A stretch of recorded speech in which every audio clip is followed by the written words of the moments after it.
So I've got a bunch of questions for you. Yes. Let's go way back. And if we can start, tell me, why did you join the military in the first place? When I was in France. Yeah.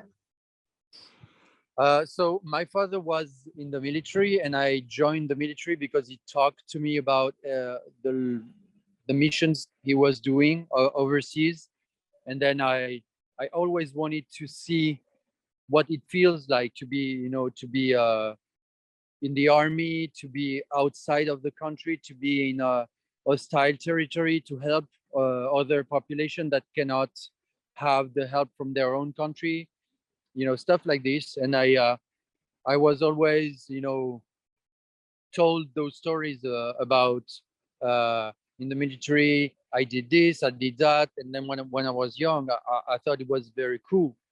So and then when I grew up, I had the opportunity actually to do some interview and some days inside some regiments in France, so I can see exactly what they were actually doing, and that gave me more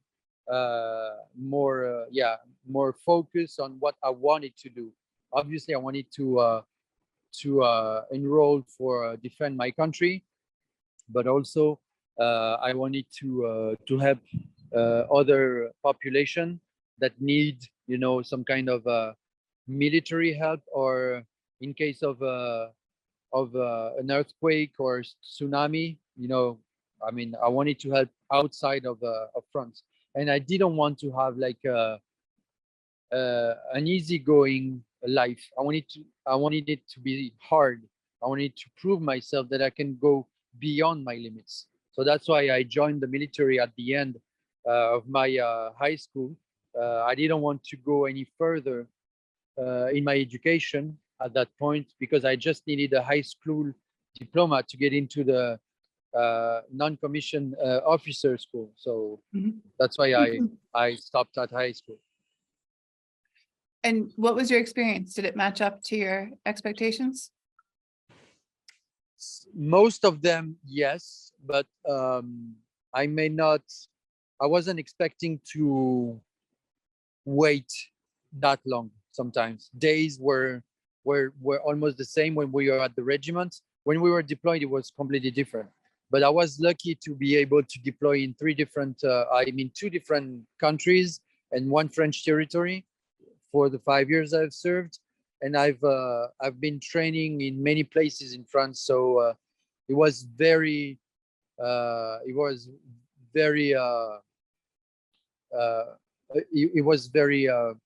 was a period that I've learned a lot on myself when I was deployed inside France, because I was doing some training, and when I was outside, I was learning a lot about myself too, but outside the French territory, and that part was more than filled with what I was expecting. But when we were at the rear or at the regiment, it was like more like a lazy cruise. Yeah, that's the part I wasn't expecting that much, the waiting part. But then the operational part and training part was reaching my expectation. Yes. Yeah, the hurry up and wait part that I've heard about. Yeah. Yeah, the adrenaline part. Had you seen combat before going to Ukraine? I've seen not combat in Kosovo, because we were there as a demilitarization force after the Serbian Kosovo war. And when I was in Chad, we were experiencing some combat, but I wasn't at the front, because I was in artillery regiment. I was at the rear, but we experienced some fights in Abéché, in the eastern part of Chad, when the Sudan rebels attacked actually Chad near the border. So yeah, I've seen, people going there and people coming back and dead people and stuff like that. I've seen that when I was in Chad, but direct combat at the front line, I couldn't because that wasn't my specialty. But I Mhm. participated to the fight at the rear because I was in the artillery. So when the Ukraine war started, when Russia started its full-scale invasion, what were your first thoughts? I need to go because my job right now is to be a security agent and a fire security agent. So I still take care of people, but in Mhm. buildings and malls and stores and stuff like that. But when I am working in France, I feel useless because I know I can do way more. I have been trained for way more, but the French legislation doesn't allow us to do more. So we're not police, we're not firefighters, we are not military, we're just security agent. We are basically civilians making other civilians obey the law Mhm. inside stores and stuff. So when the invasion break out, the first thought was when I need to go there. When Zelensky called for international soldiers to come in Ukraine and help them, I said I need to go, and that was my first thought. Yeah, I need to go. Then when the next day, because I was working at night when I saw all this, so the next day when I woke up and I thought about everything else, everything just fall into places, and I knew exactly what I had to do to be there as fast as I can. Did you tell anybody that you were going? Not at first. I contacted first the the Ukrainian embassy in Paris. They had some issues to answering. Then they gave so I called them multiple times for a week or so, or 4 days. They didn't answer. So at the end, I had a hold of a guy who gave me a new email address. I sent all the papers he asked me, like the documents, like for my French DD 214, my information about my passports, my nationality, my experience in combats and stuff like that. And then I would say in 2 days, I received an answer on a Sunday. And then on Sunday, I got the green light from the Ukrainian embassy telling me that I need to go to Ukraine by my own means. And then that's when I started to talk about going to Ukraine the next Friday. So it was very quick. Mhm. And I had a week, so it was on Sunday, and then from Monday to Friday I left. I booked the flights. I contacted my bank to have a loan in order to help me to pay the rent and all that stuff I had in France while I was in Ukraine, because I wasn't sure I would be paid, even if I don't do that for money. Obviously, I did this more for uh, the mission, the thing I had in my head and in my soul, and I had to help those people. And then I started to talk about this to my ex-girlfriend. Today she's my ex-girlfriend, but back then she was my girlfriend. I talked to her about this, and then I talked to my family about this during this week. And little by little, I told the news to more and more people. I'm not on social media or anything, so I just spread the word. I called them or I talked to them personally, but in a week it was done. But I waited for the return of the Ukrainian embassy to have the green light so I can talk to them. What was the reaction of your girlfriend or ex-girlfriend now? She cried. She cried because she didn't know me when I was in the military. So Mhm. it was the first time for her. When I talked to my family and friends, they knew me when I was in the military. Yeah, So they most of the rest of the people just told me we knew it. So they they know were you not and they know that's surprised. who you are. Yeah, Yeah. yeah. Mhm. So they were not surprised. But my girlfriend was the first time, and she was in shock. Obviously, I think she's still kind of angry at me because of that. Mhm. In a way, and I completely understand it. When you were leaving, how much money did it cost you to get your kit together and get everything you needed? To get my kit, to get everything, I would say, and the ticket flights and stuff, I would say less than 500 euros, because I Okay. already had what? You had all the things you needed then. Almost, yeah. So I just had to grab some medication, some Mhm. pills against seasick or against stomachache, Mhm. ibuprofens, pills against radiation, because I didn't Mhm. know if I were being Mhm. able to be deployed in near Mhm. Chernobyl. I got purifying pills for the water, running water and stuff. Yeah. That didn't cost me much. What costed me the most was the ticket flights. They were like 200 and something, because it was the last minute, and it was just one way, not two ways, back and Mhm. forth. Of So course. Yeah. yeah, I would say I spent less than 500 euros on preparing, because I already had a lot of shit from the military I didn't use. They were in the case in the garage, and I just had to grab them and then to put them into a bag, and that's it. I took way more than I needed. It's just because I thought about people with no military experience, because you always have people Mhm. with no military experience going there in Mhm. in conflict and combat zone.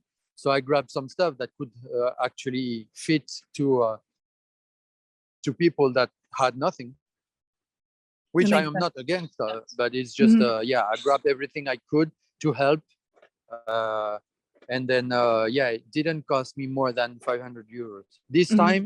I'm preparing uh, preparing myself to go back in June, at the end of June. No one knows yet except the team. Mhm. I'm spending more money because when I left Ukraine the first time because of my injury. I left a lot of equipment that I didn't need, and I Yeah. couldn't know if I would go back to Ukraine or not. So that's why uh, instead of getting all my kit and everything back to France, uh, I was feeling more comfortable by letting everything I could to the guys that were staying, so Mhm. they can use it. I don't. Mhm. I didn't have really much use of it I'm sure they did use back in it. France, Yeah. I'm sure they and needed it. they actually used it, and they can use it actually um, for missions or for trading. Because Mhm. sometimes you don't have money, but you have something to trade. Mhm. So yeah, this time I think I'm spending around, I would say, less than 800 euros so Mhm. far, and keep going. So Mhm. I need some stuff like plates for plate carrier. I need an helmet, Mhm. and that's pretty much it. All the rest is already here. Mhm. So no, I'm just I know that if I spend this money, it's for the team or it's for me. It's not for something useless. So what was your experience when you arrived in Ukraine, and joined the Legion? Yeah, we arrived with most of the group. We arrived in Yavoriv. The very next day, it was bombed. Mhm. The big center. The cruise missile, yeah. Mhm. Yeah, close to Lviv. So we arrived, and we saw a guy in like a theater or something, a very small theater, like 50 people. No, not much. Uh, with a table, he was dressed as military, and he said, "Do you have any military experience?" I say, "Yes." And he questioned all the 11 guys that were with us, and some of them said no, and they were like, "Okay, you need to Mhm. go back to Lviv and find an NGO to help them, but you cannot, because of Lviv. Lviv experience, you have to be military veteran in order to get into the Legion. And then after that, we get into a small bus, and we went straight to Yavoriv. And it was very messy because of the bombing, not because of the Ukrainian organization. It was very messy. But I think my experience is just, my feeling was you need to focus on what you have to do, what they want you to do, to understand them in order to be able to be deployed as soon as possible. You have military experience. You cannot spend 2, 3, 4 weeks in training when you have the war that is that close. Yeah. So the organization was a bit messy, and then it was messy the whole time we spent in Yavoriv. We heard we were supposed to stay 10 days to train, to zero our weapons, to get everything in order, like equipment, ammunitions, weapons, anything, We spent 2 days there, 2 days. We got everything here and there, getting all the stuff, getting everything registered, getting to get to know each other and stuff like that. And then we gathered everything, and then in 2 days we were straight to Kiev. And then when we arrived in Kiev, everything with Sasha, I think you know him. Yeah. Mm-hmm. Everything was taken, and we have never seen our weapon system or anything again. He was holding everything in his armor. So I was that high when I arrived. Then when we arrived in Yavoriv, it was like, okay, we manage, we adapt, And then when we arrived in Kiev and we saw Sasha and everything, we were like, well, what a shit show. What is it? What is this organization? I know that the country is at war, but what kind of organization is that? The guy who is actually running this building, so Sasha, doesn't speak any English. It doesn't have any translator. So he speaks in Russian, and we were like, yeah, okay, let's go. Let's go for what? For where? You know what I mean? So in the beginning, I was very hyped. We were all very pumped. And then when we arrived in Kiev, due to, Sasha, I would say, and his management and stuff, it was a bit more clusterfuck than a mess. It wasn't. We were not feeling very comfortable with him and everything at the first place. And then when we first deployed, then we had to do what we had to do. So we had our own training and tried to compose with everyone's experience and everything, so we could actually do a good mission and bring everyone back home. So we just remember we didn't have any training from the Ukrainian army, so we have to compose everything. So we balanced the shit show we have in front of our eyes with our competence and abilities and skills. So in the beginning I was hyped, then I was a bit low with the Kiev episode. Then when we got on the mission and we get back, then it was a good feeling, like getting back, on a horse, or on a bike after a long time. So I was after the first mission, the morale was way better. Yeah. So I know that at the time you were fighting in Bucha and Irpin, and seeing some pretty horrific things. How do you decide what to tell family or friends or other people about what you have been through, given that I know some things you'll never tell people just because of OPSEC, but for things that you could tell, how do you decide what people should hear about versus what they shouldn't? I just told them that what they see on TV in France, not everything they hear is the truth, but everything they see with the footage, with the bodies in the streets and everything is actually true, because I've seen it. So I can vouch for the pictures, the images, the videos, but not the interpretation of what happened. I Mhm. just told them, everything you see is the reality. Everything you hear is just an interpretation. So don't listen to everything you hear, especially if you hear that the Russian are in Kiev or everything. I'm there. So if I tell you I'm fine, then I'm fine. That's what I told them. Nothing on the missions, nothing of where exactly I was, but just everything you see is true, or is pictured as true, but everything you hear is is very messy. Don't listen to them. If I don't tell you that I'm okay or not okay, then don't believe anyone else. Do you think you were prepared for what you saw and what you went through in Ukraine? I don't think we are ready or really prepared to see horror committed by other human beings. So even if you are a veteran of 20 years, special forces, you've seen a lot of stuff, you have done a lot of stuff. I don't think you're 100% ready at all time, even if you are the most strong-minded person or the most ready person or the more trained or anything. Everyone can break an arm, even if you are lifting 1,000, kilos or whatever. And it's the same for your mind. You can see a lot of dead bodies. You can see a lot of crimes. You can see a lot of blood.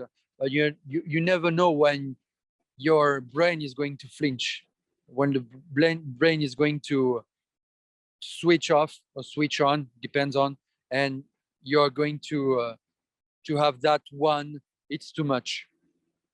So no, we were not ready to see everything we saw. I wasn't ready. I was expecting something. You always picture things, or you always expect things to be this and that, but you are just picturing images. When you have the smell, when you have the noises and the yelling and the bombing day and night, and the phosphorus, you see it and you smell it and everything, that's complete. The experience is completely different. So you can expect everything, but you won't have the full experience because you cannot in your brain reproduce the smell or the yelling. When you experience it, that's when when you take a big slap on your face and you say, yeah, yeah, I'm in all that, and I have to get through all this, and I have to. So you never, to me, you're never prepared, and we were not prepared for everything we saw. Did you ever have one of those experiences where you just said that was too much? That was too much that happened. I got close to that feeling, but it wasn't because of the war mission, or it wasn't because I was 100 meters away from a Russian vehicle that could detect us with his goggles and everything. It was more because I was with some people that were not sure that they wanted to be at that mission. They didn't raise their hands and say, "No, I'm not feeling it. I don't want to. I don't want to do it." That's the most difficult part, is that when you go on a mission, you have to count on everyone. Mhm. And I was close to that point where it's too much. I cannot take it anymore. Not because of the mission or because of the Russian shooting at us or the shells falling close to us. It was more than this guy or this person or doesn't feel good. That's one more thing to take care of. Yeah. And if we are focused, it's the tunnel effect. If you are focused on one guy in your team because he cannot walk or he cannot operate his gun or whatever, you're not focused on what is surrounding you. And Mhm. then that's where you lose your temper, your control, or the track of time or anything. And you can have people that actually get wounded or get shot or whatever. So I got close to that point, but not for mission reasons or for Mhm. fighting reasons or for danger reasons. The danger to me at that point, danger wasn't coming from the Russians. It was coming from, at this time, not judging anyone, because being scared is a part of the experience, and you have to be scared actually to be able to survive. But at this point, this was the most dangerous thing that could happen to us during that mission, is that one of our guy is actually not handling the stress or the fear or anything, and spread it to the others of the group, or he's one more, I would say, burden, quote unquote, burden to the team, and then compromise the mission. So I think, you were in Bucha and Irpin, and then there was a bit of a break, the fight before you went to Mykolaiv. Did you have a chance to process at all kind of what, just the fighting you had gone through and what you had seen, or was it just you stay mission focused? So when we were at the rear, we actually had time to talk. We had time to rest. We had time to do our laundry, like civilian normal stuff. And that's what the part of the psychological process to actually take out the stress from our mind. So yeah, we could have some conversation with some people from other teams, from our team. We could have also the right to go out from our position we were staying, and actually enjoy some places in Kiev, because the Russian actually were kicked out from Irpin and Bucha. So Kiev started again to live and to be crowded with people doing errands, doing some shopping and stuff like that. So yeah, aside from talking to our teammates and superiors and stuff, we had the chance to actually be able to go outside and do some normal stuff. What was your favorite thing about Ukraine, or being in Ukraine? I would say two different things. The first thing, I love traveling. So I was visiting another country, and I got the feeling that I was useful. The same feeling I had when I first heard Zelensky calling us to go in his country. I have to do this because I will fulfill my purpose to be useful to a cause, useful to some people that are in need. So the two things were visiting a new country and be able to fulfill my purpose to be useful again through a military way. Obviously, I didn't think about doing some NGO actions. I wanted to fight because I'm that's what I've done for many years. That's what I was born for. That's my feeling, and I don't want to do anything else. Fighting is something that our society is actually banning from everywhere. To me, violence, either with words or with actions, is necessary in our society, because when you think about how the French history was made, it always killing, wars, and beheaded some kings. It's violent. But today we are in a modern society with a modern republic and democracy because of this violence happened. So we cannot treat violence and put him on the side and try to avoid it and cancel it from everywhere. We have to understand violence. We have to experience violence in order to remember and not being able to face it again. That's what history is. We don't want Putin to get hold in Ukraine and the other ex-Soviet countries. That's why we get violent, to protect our our integrity and the integrity of the friendly and allies countries. So if you don't get violent at some point, then the most violent of y'all is going to grab everything he wants, and no one will be against him because no one will want or will know how to use violence. So You said, yeah, go ahead. you were saying you were born for this. Can you say more? How do you know that you were born for this? It's a gut feeling. It's something that I hate injustice, something that is not fair. And I do understand why Russia has done this special operation for them and war for Ukraine. I do understand the words. I do understand why. I'm not accepting it. But when you have something unfair happening before your eyes, you have two options: either turn your eyes away or face, the injustice on the unfairness situation and act and do something to set everything in balance. And that's from the guts. You have many people that are in this modern society and are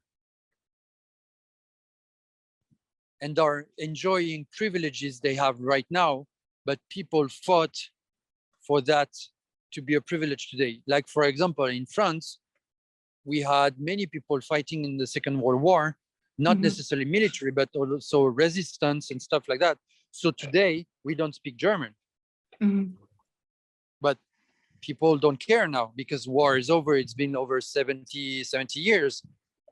And now they say that violence is not necessary, but sometimes you cannot use diplomacy to solve a problem. You have to use violence.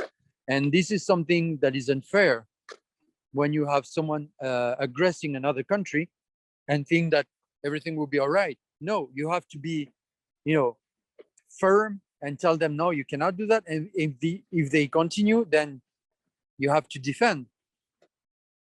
And this is something that you feel inside your guts. You were born for that because you cannot stand something unfair. You cannot stand something that is not just, that is not fair for people.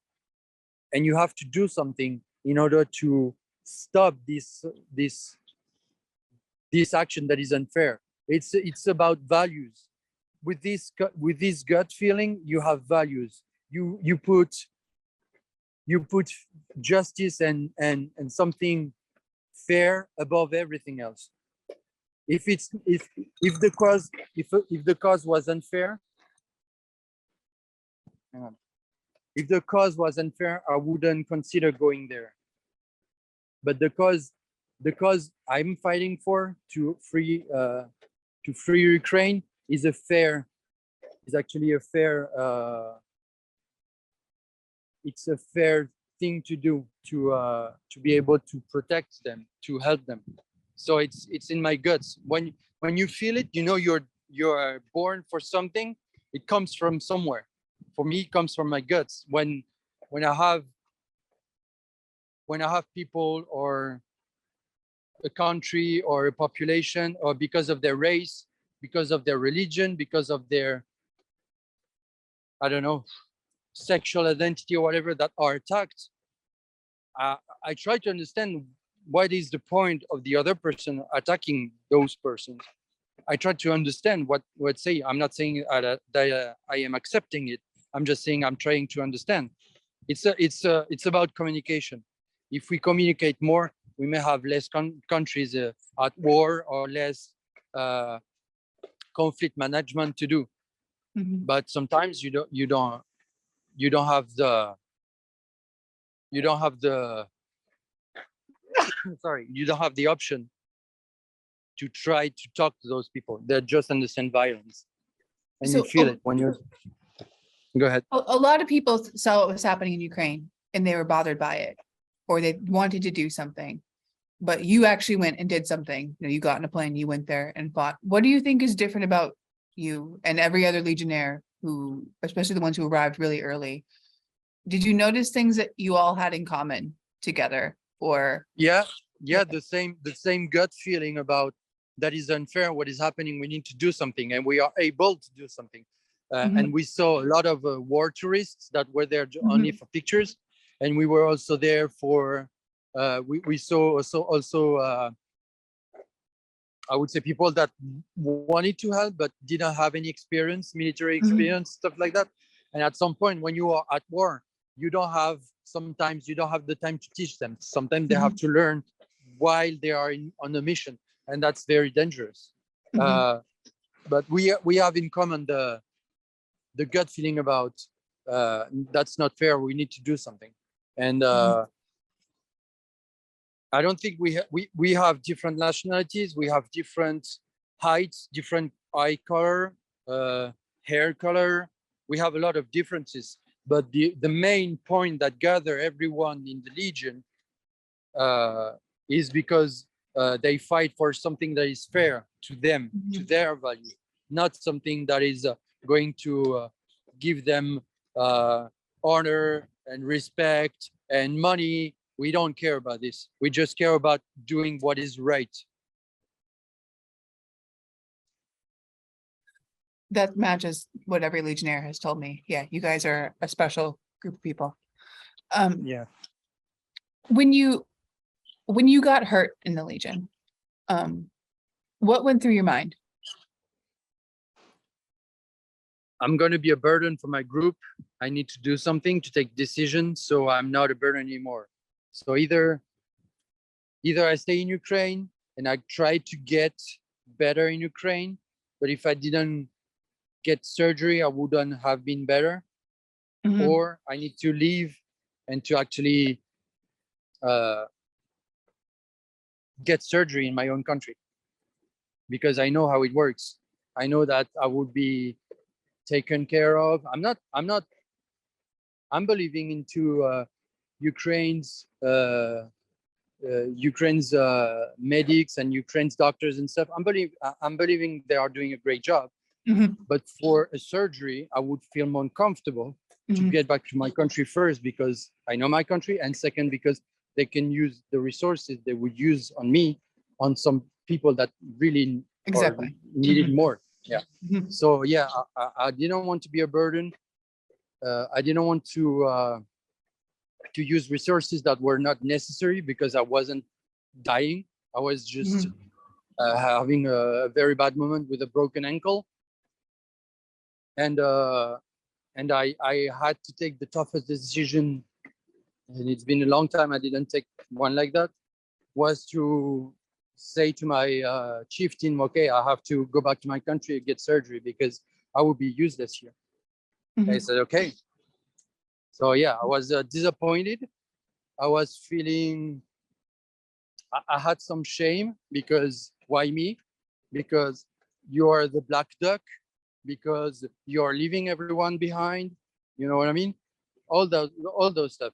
They are not good feelings, but they are not right or true feelings. They are just bad thoughts that are happening because you are blaming everyone and everything on earth. But shit happens, so you have to face it like an adult and consider all the options and take the best for everyone. And I think I chose the best one, to get back to France and get surgery for that. Now I feel way better, and my ankle is 90% back to what it was. I would say maybe way better than what it was. That's and good. I'm still training. Yeah, I'm still training, and I'm still trying to get fit, or to get to stay fit, in order to be able to get back there and be operational as fast as possible. How did it feel to come home? Oh, very strange. All those feelings I had, like you're abandoning your team because you go back home, you're a piece of shit. Everything came and stayed again when I got back home. Like I was feeling very stressed because I left everyone. I was very feeling shitty because I left everyone. I was having a bad time when I got back. I had trouble sleeping and all that stuff. I mean, that's another. But yeah, it was weird. But the first month was very weird, and I was still getting some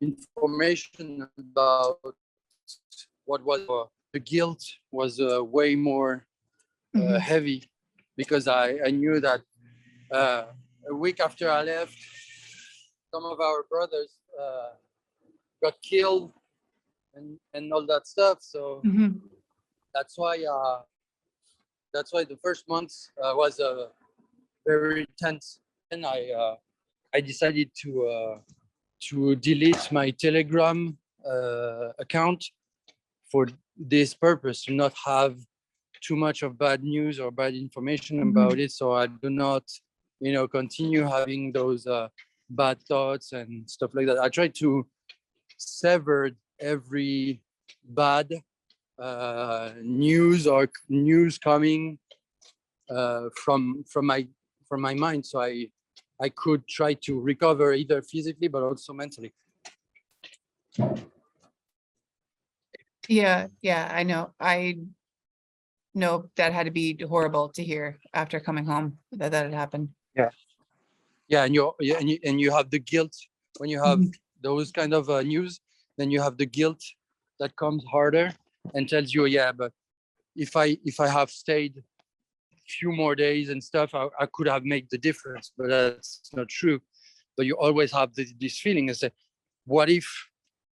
Yeah, the what ifs are very a disaster in this period of time, when you are wondering if you had done the right choice, when you are wondering if you could have done differently, if you have stayed few more days, you could have made the difference. That's not true, but that's the what ifs that are coming always the wrong time. Yeah, even if you know it's not true, you're still going to say it to yourself. That definitely. Of course, it's the process. What effect did going to Ukraine have on the rest of your life, like your job, your relationships, your friendships, just all the rest of it?